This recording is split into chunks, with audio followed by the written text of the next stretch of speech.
فرمایا ہاں جو نماز کی پابندی کریں، پڑھنا نہیں ہے، کیا کرنا ہے؟ پابندی۔ نماز انسان کو بے حیائی سے روکتی ہے، خواہشات کو لگام دیتی ہے، کیونکہ فجر میں اٹھنا مشکل کام ہے، وضو کرنا مشکل کام ہے، مشکل کام کر کے انسان اللہ کے سامنے آ کے کھڑا ہوتا ہے، رکوع، سجدہ، تسبیحات، دل میں نورانیت پیدا ہوتی ہے، گندے کاموں سے نفرت۔ جیسے نمازی کو گندا جسم پسند نہیں ہوتا کیونکہ وہ پاک صاف رہتا ہے، ایسے گندا عمل سے بھی اس کو کیا ہو جاتی ہے؟ نفرت۔ یہاں لوگ ایک اشکال کرتے ہیں کہ ہم نے تو بڑے بڑے نمازی دیکھے ہیں الٹے الٹے کام کرتے ہوئے، بے حیائی کے کام کرتے ہوئے۔ اس کا جواب یہ ہے، یہ بالکل ایسے ہی ہے جیسے ڈاکٹر کہتا ہے کہ پیناڈول کی 2 گولی کھانے سے سر کا درد ٹھیک ہوتا ہے۔ اب آپ کو میں نے تو اس دن بندہ دیکھا 4 گولیاں کھائیں پھر بھی اس کا درد ٹھیک نہیں ہوا۔ تو بھائی اس میں پیناڈول کا قصور نہیں ہے، اس کے اندر کوئی سافٹ ویئر غلط قسم کے ڈل گئے، یا اس کو درد ہی کوئی الگ ٹائپ کا ہو رہا ہے، یا وہ پیناڈول کھا کھا کے بھی اتنا زیادہ وہ درد والے کام کرتا رہے سر کے درد کے کہ اس کا درد اس سے ٹھیک نہیں ہو رہا۔ تو اس کو یوں کہا جائے گا بھائی یہ اگر پیناڈول نہ کھاتا تو جتنا درد ہو رہا ہے نا اس کا ڈبل ہوتا۔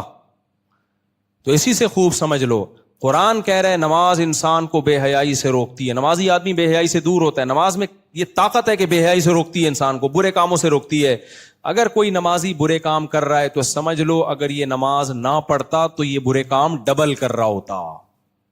تو یہ نماز کا قصور نہیں ہے، یہ ہے ہی اتنا نالائق کہ اس کی نماز نے روکا تو ہے لیکن پورے طور پہ روک نہیں پائی، یا یہ نماز پڑھ نہیں رہا ہے، ڈرامے کر رہا ہے۔ یہ نماز پڑھنا ہے خشوع و خضوع کے ساتھ ہوتا ہے نا، فارمیلٹی پوری کرنا تھوڑی ہوتا ہے۔ آج کل کیسے نماز پڑھی جا رہی ہے، اٹھے عادت پڑی ہوئی آئے روبوٹ کی طرح پنکھوں کا حساب کیا 4 رکعتوں میں۔ وہ اکثر میں لطیفہ سناتا ہوں نا، ایک امام نے 4 رکعت کے بجائے 3 کے بعد سلام پھیر دیا۔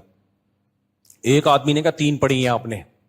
امام نے کہا سارے بے وقوف ہیں کیا؟ کسی نے لقمہ نہیں دیا، تو اکیلا، تجھے کیسے پتا چلا 3 پڑھی ہیں؟ کہہ رہے میری 4 دکانیں ہیں تو ہر رکعت میں ایک دکان کا حساب و کتاب چل رہا ہوتا ہے نا، تو ابھی 3 دکانیں کمپلیٹ ہوئی تھی، آپ نے سلام پھیر دیا۔ تو یہ والی نماز بے حیائی سے روکے گی انسان کو؟ ہے بھائی، سارے مسائل کس میں چل رہے ہوتے ہیں، پھر ہل اتنا رہے ہوتے ہیں، نہ ظاہری خشوع ہے نہ باطنی خشوع۔ ہمارے حضرت مفتی رشید احمد صاحب رحمہ اللہ تعالی نماز میں ہلنے پر اتنا ناراض ہوتے تھے، فرماتے تھے ویسے صحیح کھڑے ہوگا، یہ بالکل آرام سے نا صف میں ایسے تمیز سے بیٹھا ہوا ہوگا، جب اقامت ہو رہی ہے پھر بھی تمیز سے کھڑا ہوگا، نہ کہیں کھجلی ہو رہی ہے اس کو، نہ کہیں خارش ہو رہی ہے، کچھ بھی نہیں ہو رہا، نہ اس کے ساتھ والے کو کچھ خارش وارش ہو رہی ہے، دونوں آرام سے۔ جیسے ہی نیت باندھی کبھی یہاں کو جا رہا ہے، دیکھا ہوگا آپ لوگوں نے، کبھی یوں شروع ہو جائے گا، کبھی ناک میں انگلیاں گھما گھما کے مطالعہ بھی کر رہا ہے کیا نکلا اس میں سے، رپورٹ طلب کر رہا ہے کہ یہ رپورٹ آئی بھی ہے کہ یہ ہوائی بس گھمایا ہے، کبھی یوں ہل رہا ہے کبھی یوں ہل رہا ہے، کبھی کیا کر رہا ہے۔ تو یہ کیا ہے بھائی؟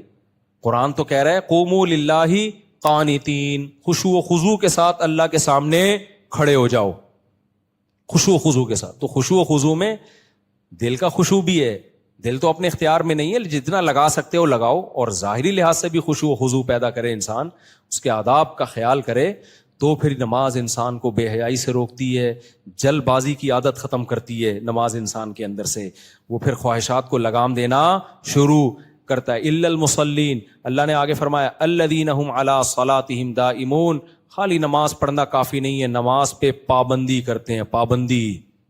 پابندی کرنا آسان کام نہیں ہے۔ دیکھو قرآن نے کسی گناہ کے بارے میں نہیں کہا کہ بہت مشکل ہے، نماز کے بارے میں اللہ نے کہا انہا لکبیرۃ الا علی الخاشعین، یہ بہت مشکل کام ہے سوائے ان لوگوں پہ جن کے دلوں میں اللہ کا خوف ہے۔